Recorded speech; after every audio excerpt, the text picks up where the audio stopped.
is a review for chapter 216 for My Hero Academia. My name is Kor, and this is my co-host here, Dab. So, Dab, what did you think of chapter 216? It wasn't bad. I was actually really glad to see them, being able to finally do one of the fight reviews there again at the end. The difference here is, of course, we had a little bit longer of a chapter than what we normally get as far as the information chapters, but all in all, it wasn't bad.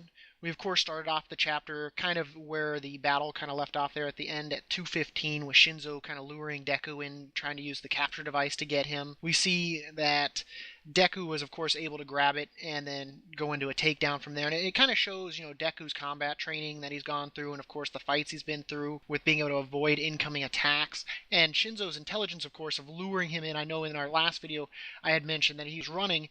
It's a tactic, but I think he could have done better if he would have stood his ground against Deku rather than going for a flight and ambush tactic. But, because it showed in the end that, he still kind of lacks those combat skills of how to follow up when his move's been thwarted. And he of course mentions from there how everyone in the Hero course is always moving forward, which is a huge difference in his viewpoint from way back at the sports festival, where he kind of saw them as people that have it in easy mode because they have quirks that give them the advantage over other people, and it's not fair.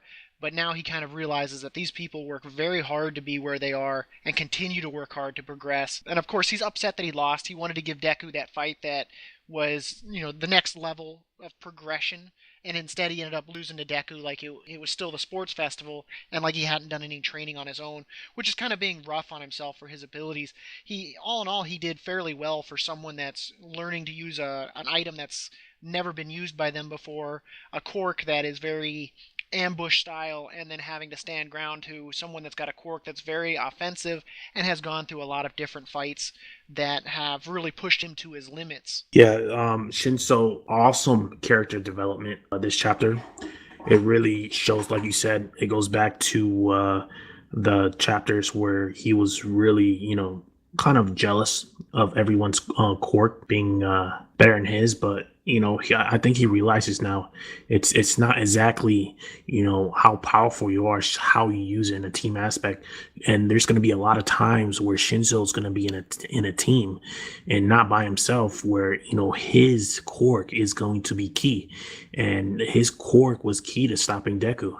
I mean, that was very important. He had a lot of learning. It shows his character development. What I was very pleased with.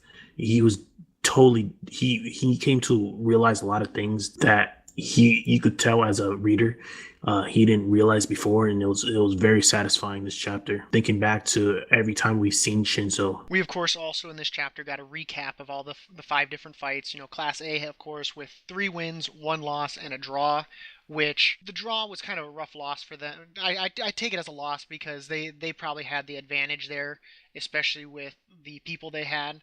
But we, of course, in this chapter also finally got to see that Class B kind of went in kind of strategy heavy, and they still kind of lack that how to change their tactic when things get out of control, which Class A has kind of been able to get a lot of those situations with the villains that they faced and having to think on their toes. So they're kind of the opposite side of the same coin of Class B. If they could come together and work together, they could actually do a lot of growing. So I think these kind of strategy fights with the 2 of them is very good for them to learn from each other on the different aspects that they've learned. And of course, we finally, after 5 battles, only one of them really had a review. This one, of course, didn't have anyone having to be rushed to the emergency room or anything like that. So they actually were able to kind of get in there and do some of the evaluations again, which, of course, right off the bat, Eraserhead went straight to Deku, wanting to know what exactly was that quirk and what was going on with it, because he's never manifested it before, he's never used it before, and he went straight for Deku. Deku, of course, was able to kind of avoid the truth but give a direct, kind of honest answer, which is saying that his power overflowed and he's not quite sure what it was. Yeah, to go back to Class B, character development for the whole Class B, they noticed that they were more prepared, but they should have been better at adjusting, just like in a boxing match. where boxers have to adjust in the middle of a fight if things are not going well, or the game plan is not working. You got to adjust. Class B was a little slow on that, whereas Class A, having all their experience with villains, they were able to adjust to Class B really well, and I think that was the difference. I mean, at the start of every one, I think Class B started well in most of the matches because their teacher prepared them beforehand of game plans based on Class A's quirks. But they didn't really do well at adjusting to Class A, and Class A was the adjustment part was just phenomenal. So there's definitely a gap there in that department that I'm sure they noticed, and I'm sure they will improve on in the future. Well, most exactly. And then, of course, Deku mentions after having talked with Eraserhead about that he kind of had like a moment of fear and he was grateful that Shinzo and of course Uraka had stepped in and stopped the rampage.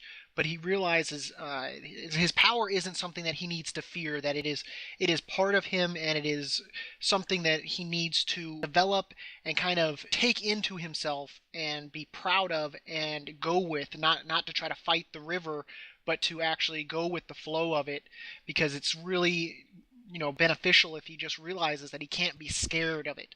And we've seen from the moments where he's gone back from blowing up limbs or shattering a leg that his power is definitely that's something he needs to control.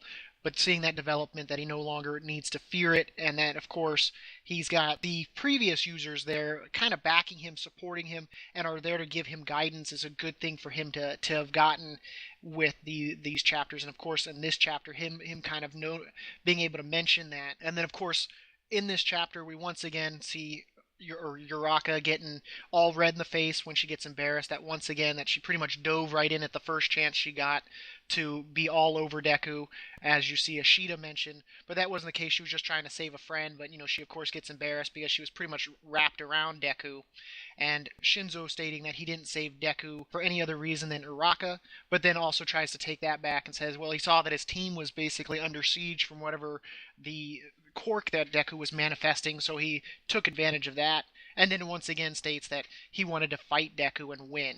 So he saw a chance to take that and go with it. And of course, he got his one-on-one with Deku. I was very intrigued by Shinzo of what class he's going to be put in. Hopefully he gets put in Class A because I like his character, and it'll be a great balance. And for the future, when Deku goes on, when he gets his other quirks, and if he goes off crazy like that, Shinzo could help him.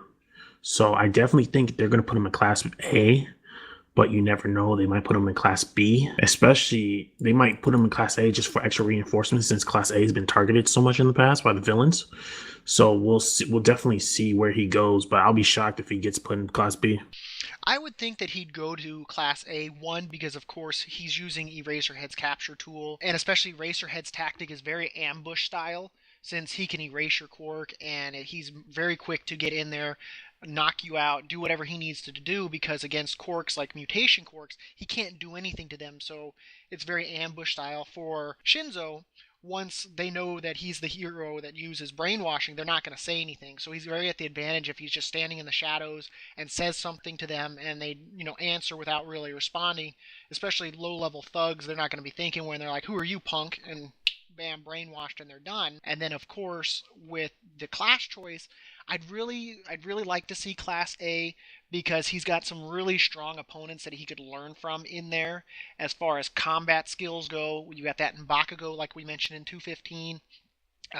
You've also got Deku, who could really teach him how to, think on his feet, things like that. You've of course got Shoto in there, and you've got a whole bunch of other ones with Sue and Uraka, all people that he could definitely learn from and develop from further, and that is with a lot of different variety of things as well.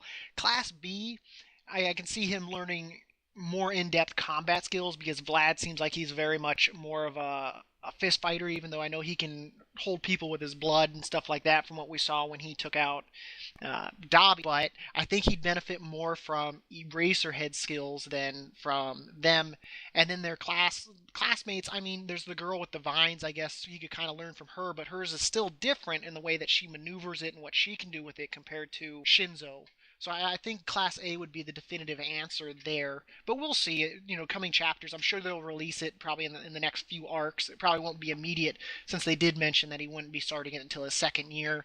And we've probably got at least a few months still left in the first year on how the timeline's falling out. With that also going on, of course, in this chapter, Deku also once again pointed out that he's still unreliable since he can't manage to control his strength just yet, and immediately Eraserhead agrees with that he really needs to get that under control because he's a very skilled individual. Eraserhead knows that, and if he can get some consistency to his combat abilities, there's no reason that fight should have turned into the melee that it did.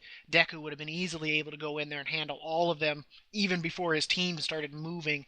So, Eraserhead's very clear on that he needs to get that under control. For sure, he needs to get that power under control because in combat, one little mishap like that could get other people killed. So definitely, that's very important for Deku to get that under control where it doesn't manifest like that again. Hopefully, you can figure out one for all why exactly that was caused and how he could fix that from going out of control in the future. And with that, let's get to the cliffhanger in the last page. There's a lot to explain on that. With that, of course, that last panels there, we have Monomo pointing out that they didn't lose because of substance, meaning basically it wasn't skill that caused them to lose. They came into it with strategies that they're all very well set to. Problem is, the teams that lost couldn't change when things went differently.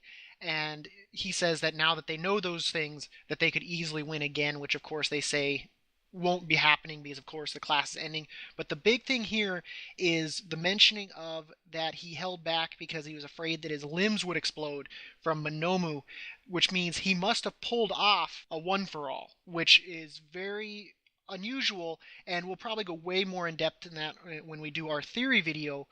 But of course and you also have Deku there who's like, how did he manage to hit me with twin impact and say, when did I get touched? Which raises a lot of questions as well, which we'll definitely go more into in our theory video on that. But it's got a lot going on there in just that panel alone with the information that's being relayed.